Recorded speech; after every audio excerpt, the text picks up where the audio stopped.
Hey guys, welcome back to my channel. Aru mor eta onno video la apunalok সকলকে পুনৰবাৰ স্বাগতম জনাইছো। এই ভিডিওটিত আপোনালোকে মই katibihu কিদৰে পালন কৰিছিল সেয়া দেখা পাব আৰু গাঁৱত বিশেষকৈ খেতি পথাৰত আকাশবন্তি জ্বলোৱা হয় সেয়াও দেখা পাব আৰু মই katibihuত কেনেদৰে চাকি বন্তি দিছিলো কি কৰিছিল সকলোখিনি দেখাম। বেছি দীঘল নহয় ভিডিওটো শৰ্ট হ'ব। যদি ভিডিওটি ভাল পায় তেনেহলে আপোনালোকে please like comment and share কৰিবলৈ নাপাহৰিব আৰু যদি চেনেললৈ নতুন গৈছে তেনেহলে প্লিজ সাবস্ক্ৰাইব নকৰাকৈ নাযাব।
আৰু আমাৰ পথাৰৰ ষ্ট'ৰ হাউচটো কিবা কিবি খেতি শাক পাচলি খেতি কৰা হয় সো তাতে গছি চাকি জ্বলাইছিলো ধান পথাৰৰ লগতে ইয়া খেতি পথাৰটো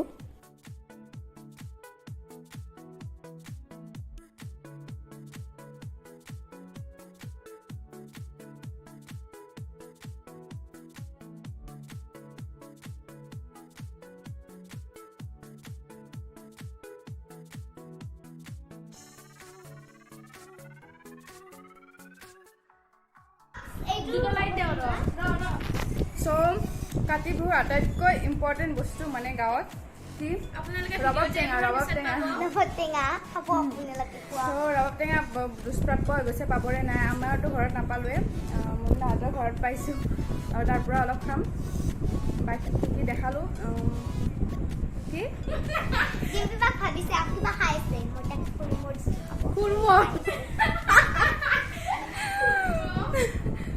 ঠিক আছে ভিডিওটি চাই কেনেকুৱা পালে প্লিজ জনাব আৰু যদি ভাল পাইছে please like comment and share কৰিব বাই বাই